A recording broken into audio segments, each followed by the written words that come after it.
so you learn about the 5 love language in the homework. I want you to like pick your mom or dad, right? And then just think about how they show love to you or to like the family. Think about it and then take a guess at what you think their love language is. Okay, so let's say your parents often encourage you with words. You might guess that they are words of affirmation, right? Or maybe your parents love giving you hugs.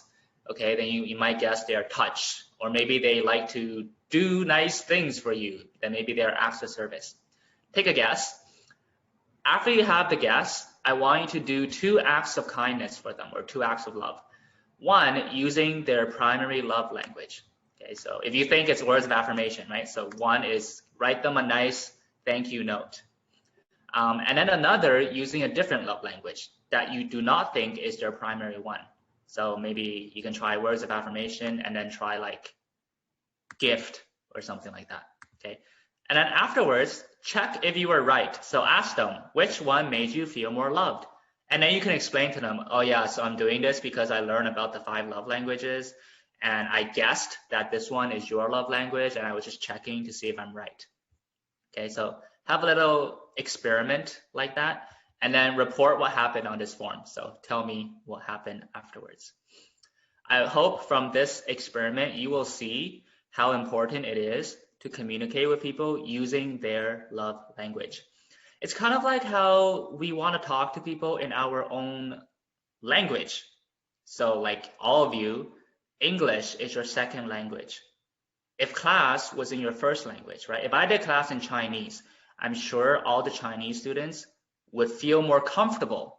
If I did class in Vietnamese, all the Vietnamese students would feel more comfortable in class. It's the same thing with love language. When someone speaks with your love language, you really feel it. You feel so loved. When someone speaks with a different love language, you don't, I mean, it's still nice, but you don't really feel it. It's not the same, okay?